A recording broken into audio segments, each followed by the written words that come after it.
session. I was just about to hit that. So I did not hit the recording button soon enough, but we are now being recorded. Apologies. So without further ado, I'd like to first introduce Jung Kim. He is a PhD candidate in the Industrial Relations and Human Resources program at Rutgers. His academic background is in social work, international area studies, labor relations, and human resource management. He has work experience as a corporate social responsibility CSR consultant in South Korea, working with for-profit enterprises in various sizes, government agencies, local governments, and nonprofit organizations. His primary areas of academic interest are employee participation, various forms of employee ownership, and employee financial participation, business organizations and society, workplace and economic democracy, wage and wealth inequality, high-performance work systems, and labor management cooperation. You have a lot of interests. Yeah, I'm a little too dispersed. It's everywhere, but I look forward to seeing how you like rein these in for your project. So please, hopefully you'll be able to have share screen capacities. I look forward to learning from you. Okay, yep. So.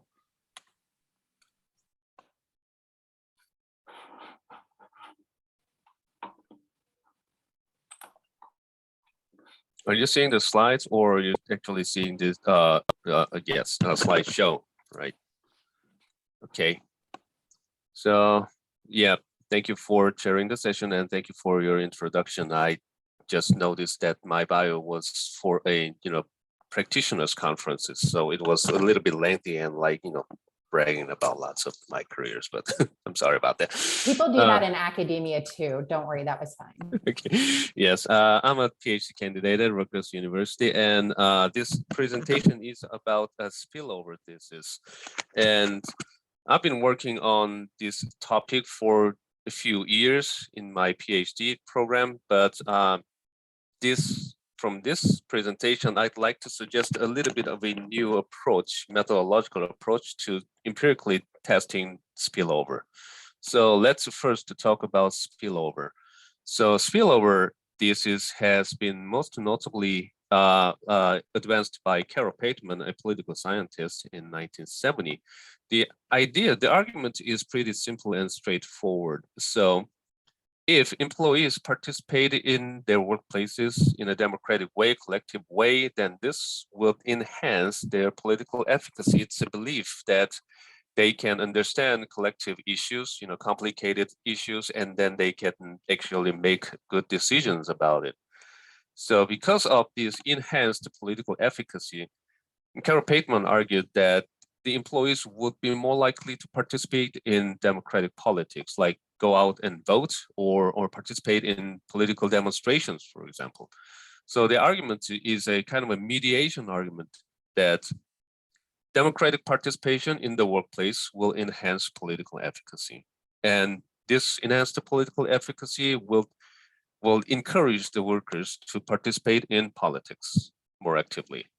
And Carol Pateman argued that workplace is the most important area for socializing to political activities because most of the people, well, including ourselves, we spend a great deal of our lifetime at work, and we learn a lot about dealing with collective affairs in our work. So this theory is about the importance of work life to our democracy. And empirical studies, we have some empirical studies over the years.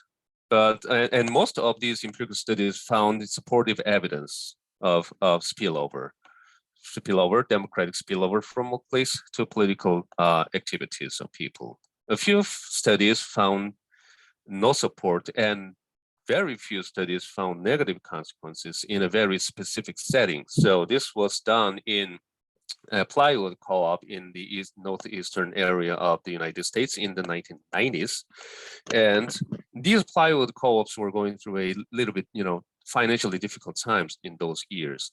So the co-op members, the owner workers of these co-op members were actually less likely to be actively engaging in civic activities outside their workplace. Greenberg interpreted that these worker owners were a little too stressed and preoccupied by the financial status of their workplace. the workplace they own.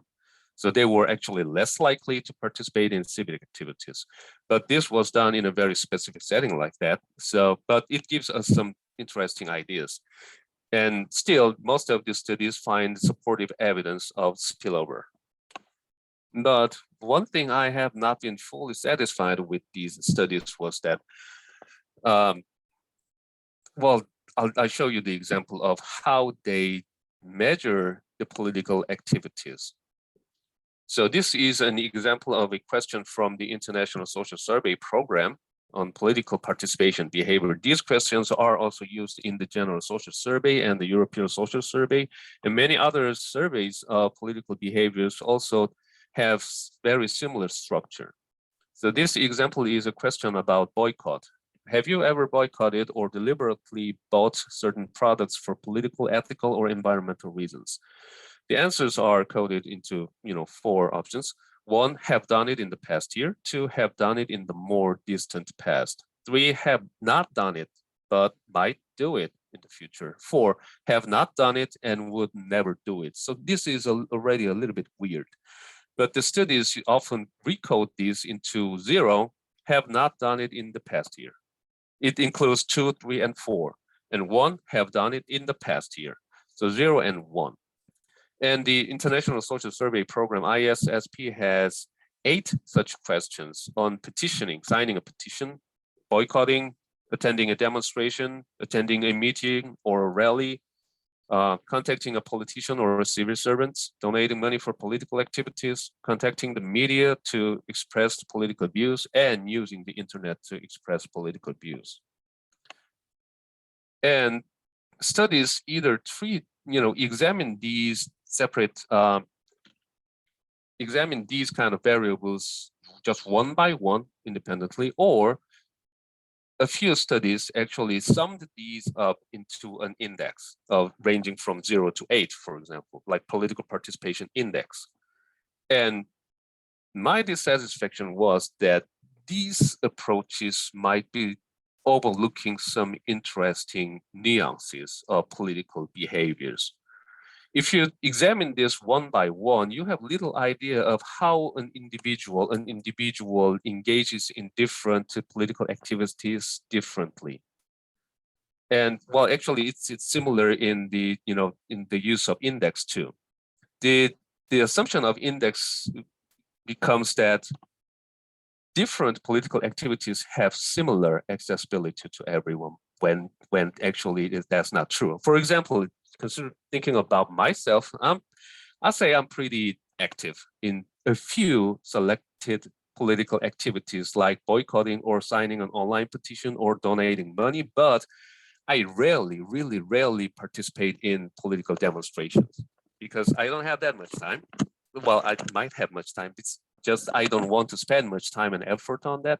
And also, I don't have that much, social network to get involved in such, offline activities. But such, linear regression-based approaches are missing out on those information about how different people might engage in different political activities. So I have been very impassionately looking for an alternative. But I remember that I read this political science research using an LCA to find out how these different groups of people show different patterns of political participation behaviors. So that's where this idea is coming from, applying a latent class analysis to the study of spillover. Latent class analysis or latent profile analysis is a procedure for identifying subtypes of related cases or latent classes, a group of people, actually, groups of people based on the similarities in their responses to these variables. In our case, it will be the items on political activities. So the assumption is that these group membership, cluster membership is not observed. You don't know how people are different just by seeing their patterns. It's more about latent. So through this latent class analysis, we identify different groups of people that have distinct patterns of political participation activities. So for example, one example of such study would be Ozer and the colleagues 2012. They found distinct patterns of online activists and offline activists in political behaviors. Some people are very active in online activities like signing an online petition, donating money using the internet, while some others are very active offline. So I thought that this can give us some interesting implications in terms of spillover. So as I said, this is a kind of an exploratory attempt to see if we could actually use the LCA, use these methods to examine the spillover. So I've analyzed the International Social Survey, ISSP citizenship model in 2014. As I just mentioned, there are 8 political participation behaviors in here. They collect the data from 34 countries, but for this study, I just arbitrarily chose 13 countries from different continents. The United States, of course, the Great Britain, France, and Germany, Chile, Venezuela, Australia, Japan, Korea, and Taiwan, and Norway and Sweden. From I think it's a nice kind of a distribution in different continents. And there are 8 political behavior variables: signing a petition, boycotting, demonstration, attending political meeting or rally, contacting a politician or a civil servant, donating money, contacting or appear in the media, and using the internet to express views. And as in other few research, I've recoded this into 1, have done it in the past year, 0, have not done it in the past year. So for this, I first run an LCA, and then I did the multinomial logistic regressions. And let's first see the results of an LCA. As you can see, Australia is the only one country with 4 cluster results. And for countries like Chile, France, Hungary, Japan, Korea, and Taiwan, 2 cluster model showed the best model fit. And for other countries like the Great Britain, Germany, Norway, Sweden, the United States, and Venezuela, for these countries, 3 cluster models showed the best model fit. So let me quickly talk about the model fit in an LCA. Oh, well, before that, let me just talk about the logistic regression processes. So from LCA, we identify different groups, group memberships. And then I connect these group memberships and try to predict these group memberships with age, sex, education, family income, and union membership. Unfortunately, ISSP does not have that many workplace-related variables. So as an exploration, I just included union membership here. And obviously, the dependent variable would be cluster membership. If there are 3 or more clusters in one country, like Australia, if they had like 4 different clusters, then I would use multinomial logistic regression to predict the cluster membership. Excuse me, yes, I just skipped this. So this is about the criteria used to choose the model. So you have to separately test the 2 cluster model, 3, 4, 5, 6, 7, 8, as many as possible. And there are different criteria you need to consider. AIC, BIC, and sample size adjusted BIC is the most frequently used criterion. Let me not talk about details, but simply the smaller, the better. So among these different cluster models, you see that sample size adjusted BIC is smaller in 4 cluster model. That's why I simply chose 4 cluster model, but you can sometimes, you need to consider more some other criteria too. AIC and BIC are both very sensitive to the sample size. So sample size adjusted BIC would be most reliable. Low-Mendel-Rubin test. This is a test if K cluster model is better than K-1 cluster model. So this significance mark means that 4 cluster model is better than 3 cluster model. But as you can see, you cannot choose one model based on Low-Mendel-Rubin test. At least in this Australia's case, 7 is better than 6, 6 is better than 5, 5 is better than 4, etc. So you also have to consider the cluster size. As you can see, if you go up to like 7 cluster model, a few groups have too small sample sizes. There are only 12 people in cluster 3, 21 people in cluster 6. This would reduce the reliability of the following analysis, like multinomial logistic regressions, if the group members are just simply too small. So in this case, I just simply chose based out of sample size adjusted BIC in this case. And then doing the logistic regression is the next step. So this is a result of an item response probabilities chart. So basically, this is the results of an LCA, latent class analysis. Let me give you a quick kind of explanation of how to read this chart. As you can see, there are 4 different clusters in Australia. And let's take a look at this group. Cluster 2, the largest group, who are seemingly very inactive in any types of political behaviors. So let's take a look at this petition. It is about 0.12. This means that the probability of a person included in cluster 2 to say, yes, I have signed a petition in the past year is 12%. It's an probability of a person in cluster 2 to say yes to this item on petition. So the probability of this cluster 2 in all different political participation activities are very low. These are very inactive group politically. But let me just skip Australia because this chart is a little bit difficult to comprehend myself. So let me skip to a different country that shows some interesting results. In Chile, for example, you see only 2 groups, very inactive and relatively more active, politically active types of people. As you can see, you almost always have this large number of inactive people compared to a fewer number of active people. Same in France. But you can see some interesting pattern in Germany. Well, just like any other country, we have very large number of inactive people, cluster 2 here, and smaller number of active people in almost all political participation types. But we have this different group that is very active only in petition, boycotting, and donating money, just like myself. These are more easily accessible types of political participation activities, donating money, signing a petition, or just simply not buying some things for any political or ethical or environmental reasons.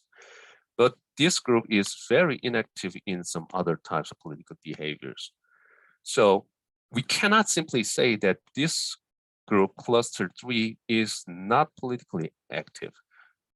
Well, they are active in some ways, but this group is qualitatively different in their patterns of political behaviors from this more active group, cluster 1. So the next step is to run the multinomial regression. What makes the difference of these groups?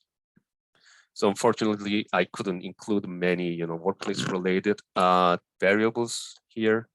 But as you can see, cluster 1, the most active group, was more likely to be men of higher income and union members.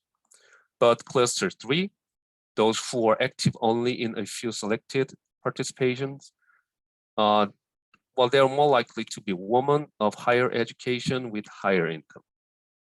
So they show different demographic kind of characteristics. If we include more workplace-related variables here too, then we might find some more interesting things from here. That's what I wanted to suggest.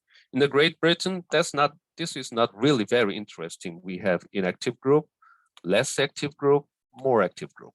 So the patterns are similar into these 2 different groups. In Hungary, you have active and inactive, just like Japan and Korea. But in Norway, we find this similar pattern with similar to Germany. So we have this very active group and active in a few selected participation activities. So let's go to the multinomial regression analysis. The reference group is inactive group. So active group tends to be higher in education and union members. And while I named this group convenient, well, like similar to myself, they tend to be younger and tend to be more likely to be women with higher education.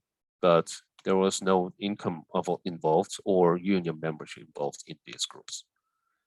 Again, similar patterns in Sweden too. You see this group who is very active in only very few, well, I say more easily accessible political participation. But you don't see this pattern in Taiwan.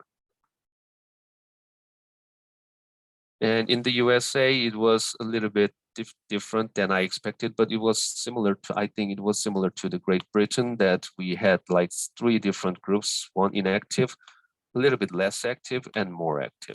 This is not very interesting, but still we might see some differences in, predictors of these different patterns. So, and Venezuela, to be honest, I don't know how to interpret this at all. Really, I mean, this group is so high in political meeting and not really active in any others. So it's difficult. So, but just let me talk about some potential of this. So, as you saw, in some countries you see distinct different patterns of political behaviors across different countries. For example, in Japan or in Korea, there were only like 2 very distinct groups. One was completely inactive, like almost 95% of the respondents, but only 5 to 10% were just simply very active compared to them. And so simple, national comparison based on this use of an index or just testing the political participation items one by one might be overlooking some interesting implications or pictures of political patterns of people. And if we think about the spillover thesis, if we include more various types of workplace participation variables as predictors, like a level of participation, types of participation, or experience of participation, whether it has been successful or not, then we will find way more complicated and nuanced picture of spillover. So this implies that this simplistic version of spillover theory needs a revision to incorporate more knowledge of how people behave differently in terms of different political activities or behaviors. So this use of a new methodological approach can lead to a development and advancement in the theory of spillover. That's what I wanted to pursue, this kind of a new methodological approach. Of course, this approach has a few significant limitations. Let me skip the limitations of the data set itself because we can collect better data set, but basically, this is an explorative kind of new attempt. So there is no theoretical groundwork on this. So, so basically, we have no theory about how different workplace, participation factors would be related to different behavior patterns. We have no theory on this. So, well, we need more theory. We cannot just randomly run the data of different countries and see, just arbitrarily select the models, number of clusters, and then see what makes difference, right? We need theory, but in that sense, it's still just in the beginning kind of stage. Also, the difficulties are coming from the multinomial regression analysis if there are 3 or more clusters in one data set. So basically, multinomial logistic regression creates a kind of a cross-tabulation charts to process. And if you include continuous variables there, or too many continuous variables in there, basically you will end up having too many empty cells in those cross tabulation of all the variables in the model. So it really significantly reduces the reliability of the results. So there is a limitation of testing the predictors of political participation, patterns. So we have limited ability to include the predictors when using this type of approach. So I'm not really a method person, so I need to just learn how to deal with these limitations. But I honestly believe that this new approach can give us a little bit more interesting pictures of spillover. So that was my presentation. I hope this didn't last longer. Oh, well, I'm sorry, it was a little bit long. It's a good thing we didn't have you in that 15-minute block, but I think that it was great to hear you kind of spell out can you close the screen now? Yes. But it was great to hear you talk about your theory behind the methodology and the reasons why you wanted to play around with a new methodology. And this is a common issue in labor relations, right? I mean, you both know, I'm sure, that these issues of causation and association, especially since so much of labor relations goes into human behavior, right? At least like in the United States, we spend so time trying to theorize as to whether or not particular statements or actions could reasonably intimidate or influence, union members when it comes to voting.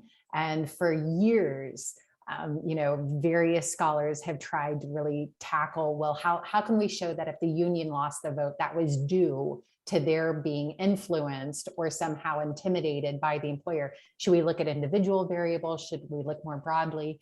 And one of the things, or the developments that took place that I found quite intriguing, was a shift away from the quantitative and more towards the qualitative. So kind of doing similarly to what you are, which is trying to get to know the individuals better. But something that they did that I haven't seen in yours, and maybe is like, not something you're interested in, is taking the qualitative to the next step and asking like open-ended questions, right? So finding smaller control groups and really trying to understand who the individuals are, and then showing within those particular studies, actually, and it was interesting, the Gutman-Goldberg report, for instance, showed that, contrary to assumptions, the employees weren't nearly as intimidated by employer threats and things that the scholarship had for years assumed, right? Our labor relations scholarship is replete with assumptions of human behavior. So the more we can do to tackle that, I think the better. I do have a couple of reactions if you're interested. I'm not a methodology person, so I'm not going to touch your data. Maybe others will have comments there. But I am a theory person, and I have a lot of, I've been in international labor law for 15 years now, so I have a unique perspective on this. When you mention negative spillovers or positive spillovers, I'm hoping that in your paper, you explain why one is negative and one is positive. Deeply implicit in your paper is this idea that greater political participation through trade union memberships is a positive thing. And I think most of us worker rights advocates would agree. But I have to say, for years, I was the trade negotiator with South Korea. And sitting down with the government, there was this deep-rooted fear that the greater the trade union abilities were, the greater political threats in the streets, and this idea that what should be a strike now is becoming this group mass protest. And because of that, at least some views, some corporate views, perhaps some government views, are that the fear of having these unrestrained and unfettered trade unions is you're going to get this like illegitimate type of political activity. And that's why there need to be crackdowns on unions. And, that's always a tension. So I just point that out to say, I think that in labor relations, we all commonly believe that there's one assumption that is the correct assumption, but there are strongly opposing views out there. So I think that you need to at least kind of address that somewhat in your paper to say, we take the position or we note that there could, what I mean? But just so that just so that if somebody's like balking. And what that makes me also think about is when you're doing your cross-country analysis and like some results looked kind of screwy and some didn't, keep in mind that there are other variables as well. And in particular, I'm thinking about other legislation that makes it difficult for trade unions to engage in political activity, or trade union members to engage in political activities. So like Venezuela, even South Korea, the Criminal Code, Article 314, there are various laws that make it scary for members of trade unions to engage in any kind of overt political activity. That might account for why you see, notwithstanding they follow under a demographic that in another country was really super engaged and they're not in this one. Well, maybe they're not in this one because they're going to be arrested if they do it versus being in the United States. So, I mean, I know that that probably takes your a different analysis, but if you did do a cross check with how those various countries do with respect to having laws and practices that crack down on trade union participation as a threat to political activity. So Venezuela will definitely be one. South Korea is definitely one. The Norway, Sweden, like they're not so bad, right? So that might be why you got like more understandable results, but at least just something to think about. And then when you were talking about theory and not having a theory, this is probably too much of a stretch. But in my own research, I've studied a lot on compliance theory and deterrence theory. And this concept, what rang similar was that embedded in those theories is this idea that the more people participate, the more they feel in ownership of a system and the more active they are in that system. And so to the extent we accept that industrial labor relation systems are part and parcel of a state's governance, right? The National Labor Relations Act is a part of the United States government.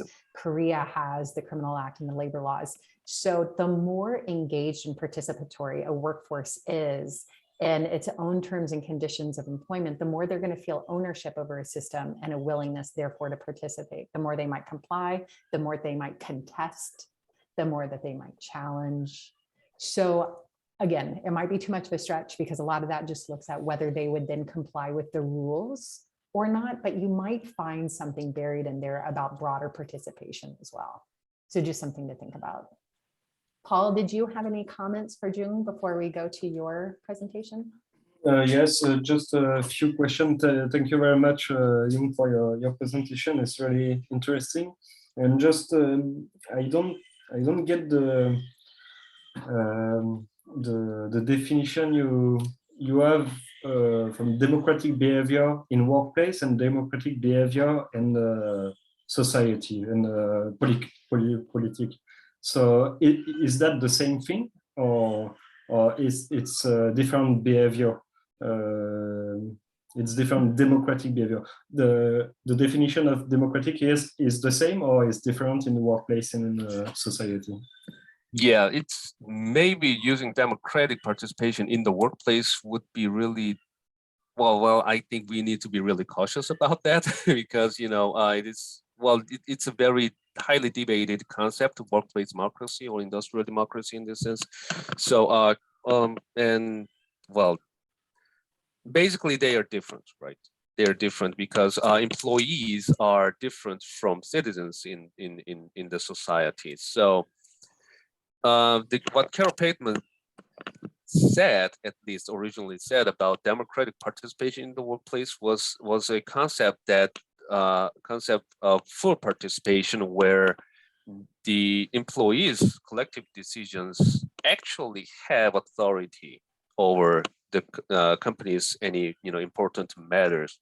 For example, it's not like managers listen to the employees' input and then decide on their own.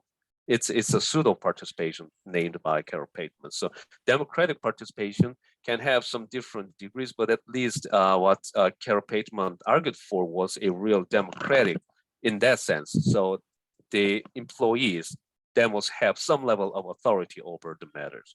So, well, if we only stick to that strict democratic participation in the workplace, I don't believe we would find many cases in the US workplace, So we in the study of spillover, researchers have also, that was my dissatisfaction too. Researchers really had very wide variety of definition of workplace democracy and participation. So it was oftentimes just simple, work autonomy. That's not what we want to, refer to when we're saying democratic participation. So the spillover, the original idea of spillover was focusing more on this, full participation in the workplace in a democratic way, really. But there is this very, empirical limitations in actually testing that. But at least in that sense, similar, but I'll say different kind of democracy we're talking about. Okay, and speaking of democratic participation, you've now gone 6 minutes over the median. So we got to turn things over now to Paul so he can have his fair share. Paul, if you'd like to share your screen, the floor is yours.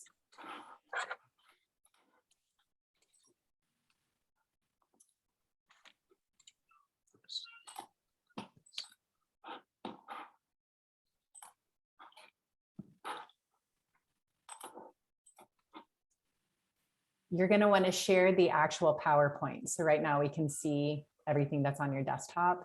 You might go back to share screen and click on the PowerPoint option. Is that okay like that? Oh, now it is. Yep. Yep. Let's go back.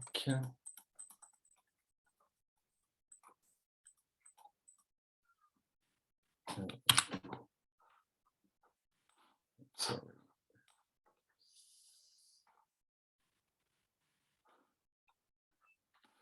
It's okay, you see my PowerPoint? We can, and we can also see that the pages on the left, so you might click on my text. You see my presenter. text? Yep. So see if you can click like presenter view. Yes, please. Okay, this one. Okay, you see my text too? I still can. If you go to, what is it? There's a button. If you go down to the bottom of your PowerPoint, it's like one of the buttons where you can. Yeah, slideshow. Yes. This one. Yeah, that yeah, one. But Yep. Okay. Yeah, perfect. Okay. Okay, that's good.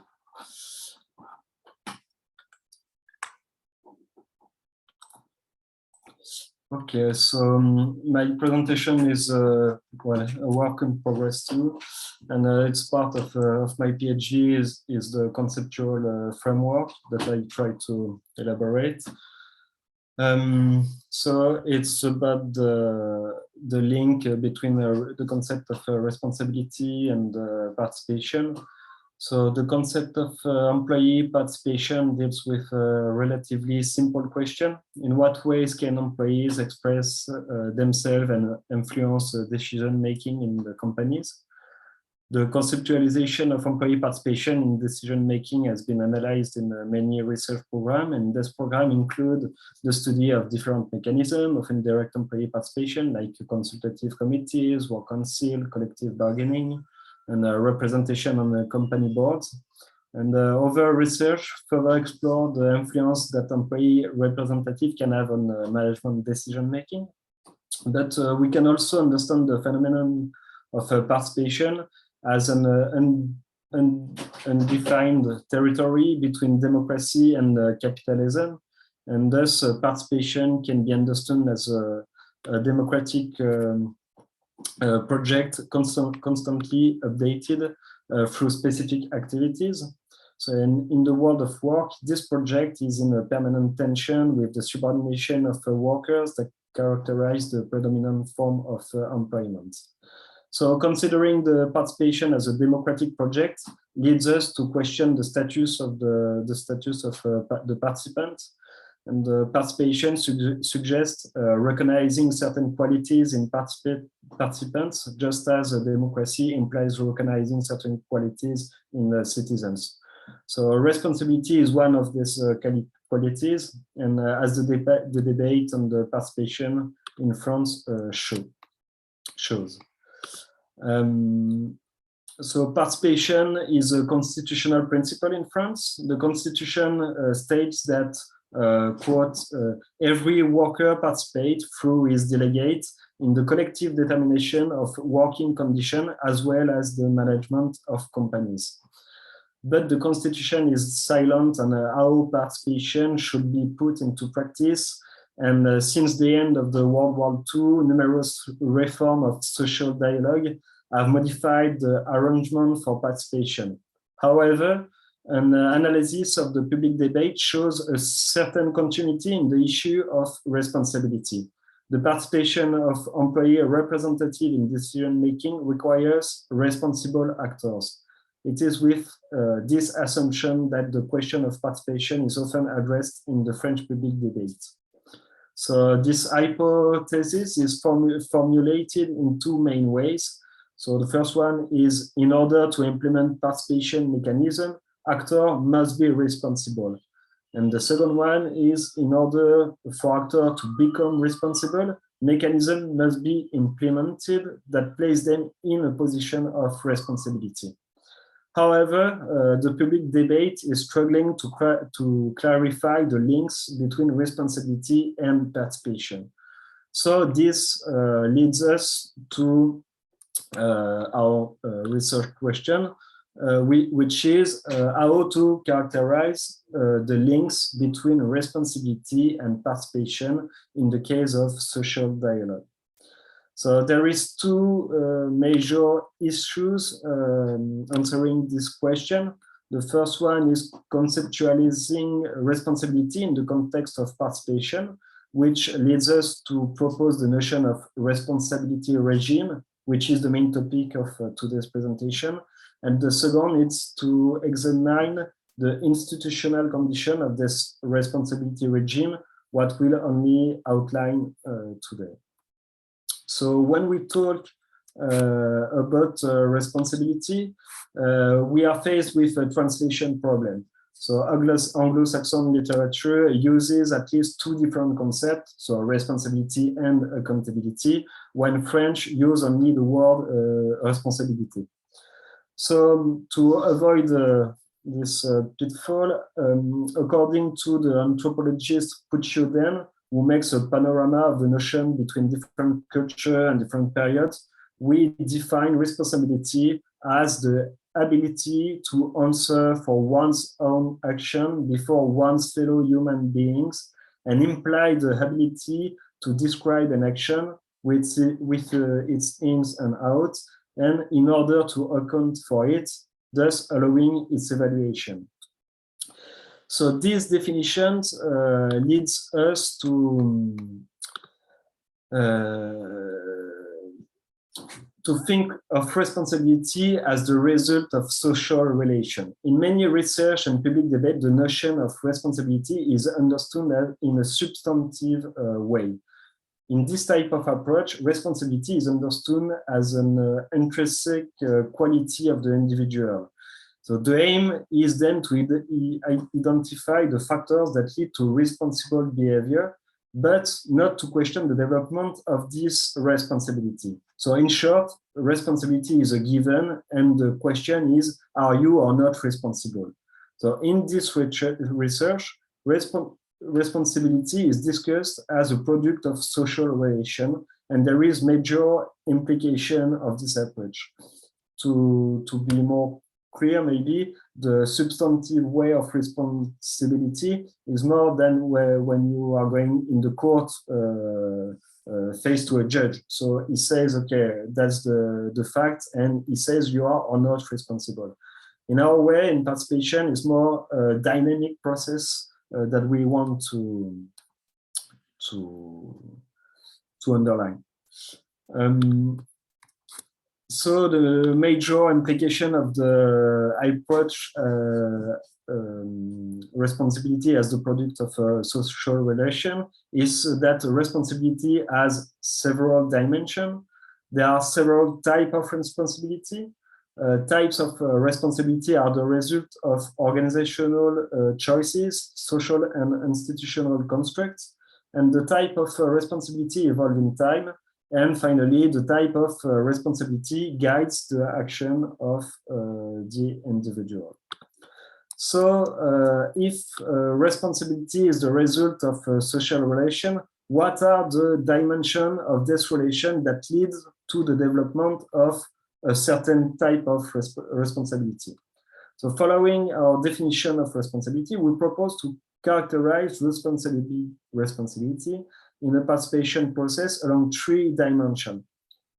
These dimensions are recognition, capacity for action and initiative, and the final, accountability. So the first one, recognition,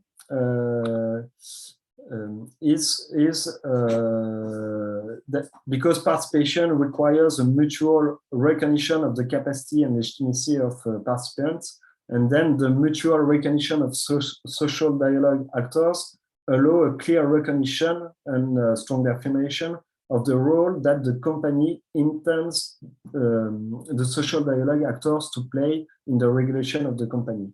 So there is two elements in this dimension. There is identity and reciprocity.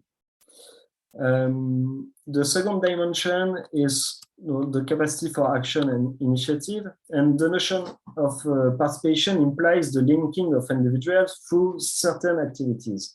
Therefore, being responsible can be appreciated by the capacity of actors to interact and to identify the specific activities. We resort to the framework proposed by Munk and Ferreras. Munk and Ferreras propose a framework for analyzing what they call a democratic exchange. So participation can be seen as a democratic project. So this framework is appropriate for analyzing the acting relationship in a participation process. So there is three activities: deliberation, negotiation, and experimentation. And the combination of these three activities make it possible to describe the capacity for action and initiative, and in other words, to exercise the responsibility. And then the last dimension is the accountability. So accountability, to participate in an action or project, is to be able to give an account for it. So this notion concerns a relatively simple phenomenon, which consists of a person having to give an account and justify his action. So we use the framework of developed by Bovens, where the actor is the person who gives account of its action, and forum is person or group of persons which can ask for account. So the actor could be the company, management, actor of social dialogue, unions. So are they report their action in one voice, or does everyone report in their action separately? And the forum could be the employees, department of the company, the member of the union, or only the activists in the union. So there is different forum possible. So by combining this different dimension, we obtain particular configuration that we propose to call the responsibility regime.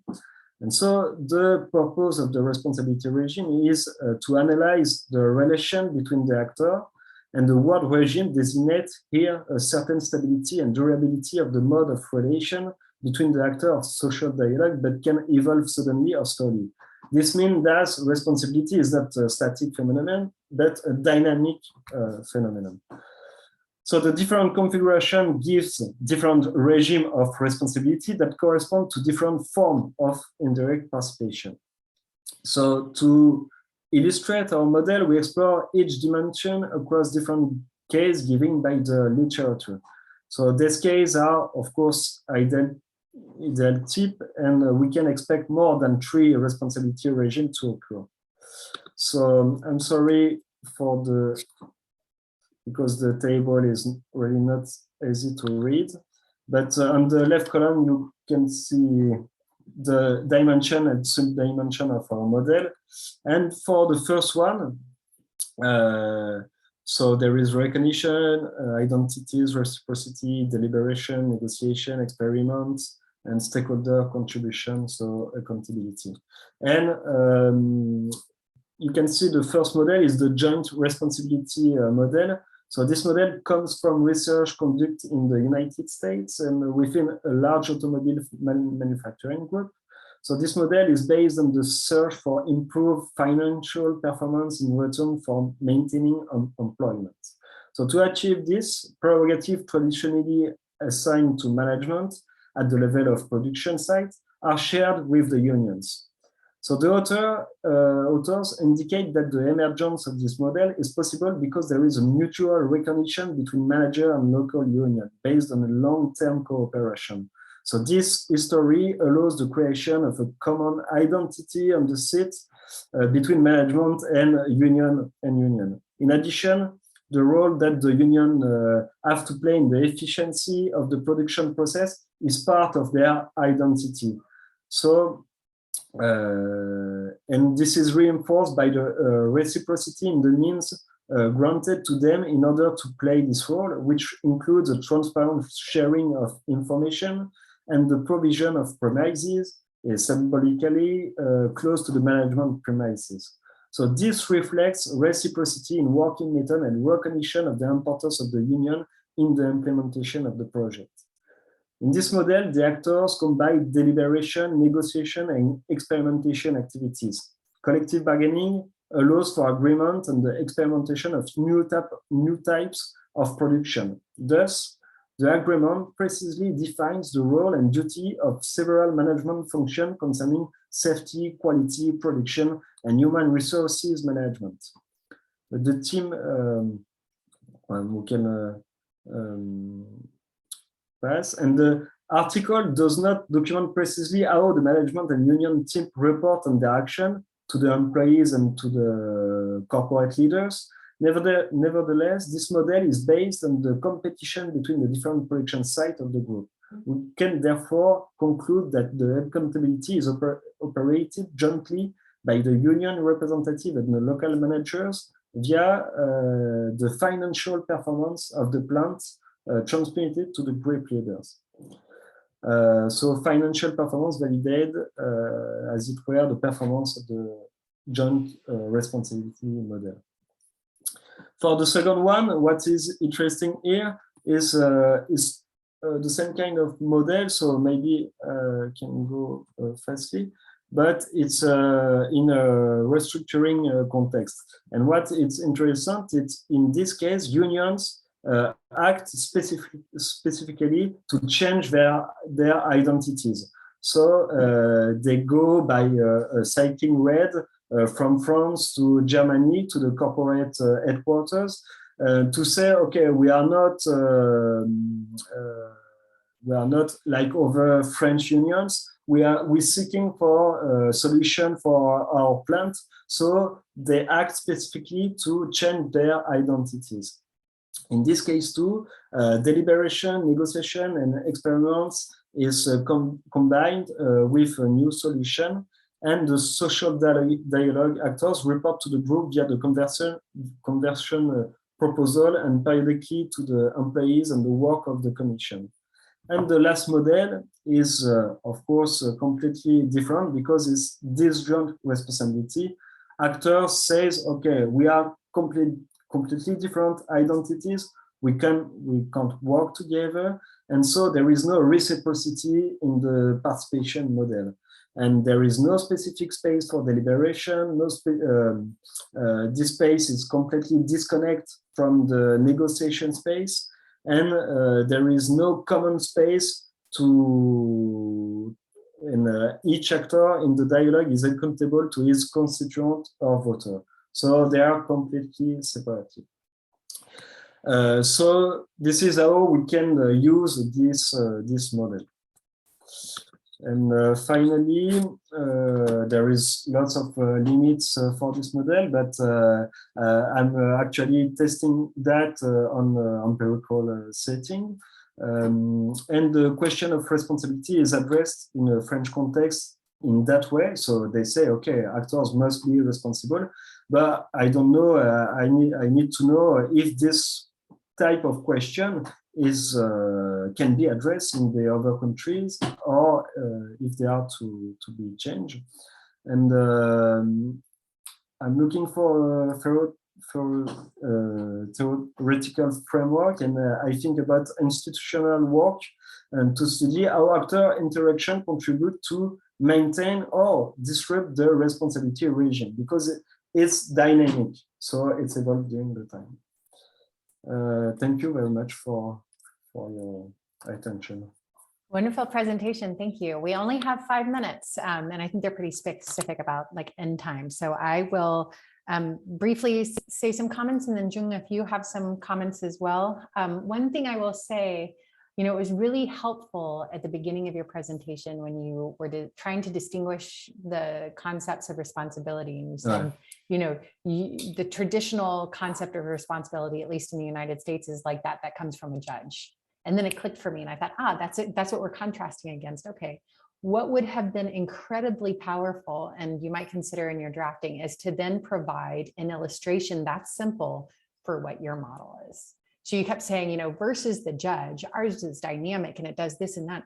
That's still a very abstract concept, right? It was still difficult for me to, I now understood what it wasn't, but it was very difficult for me to wrap my mind around what it was. So you might think, especially for drafting purposes, what could be an equally powerful metaphor or example and one quick snapshot to start off, so that from that point on, your reader is conceptualizing what you are now abstracting and theorizing. I think that would really help. And then when you were discussing social dialogue, I know the French model makes it easier to engage in trade union membership than in the United States, but it's still not perfect.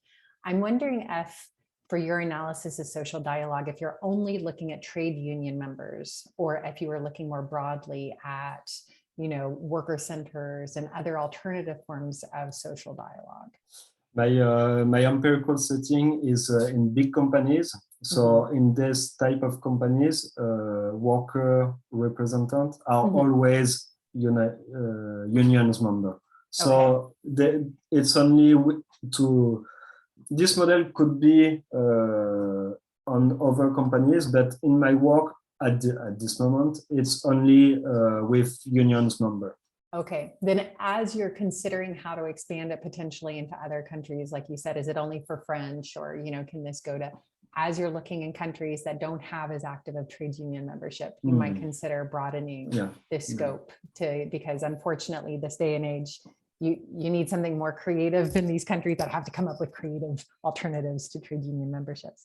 And then one interesting thing of having, I almost feel like now you should have gone first before Jung, because in fact, you also, so the complexity and the richness of your work really exposes kind of the, how Jung's paper might be missing something, which is that, you know, we assume that all participation is equal.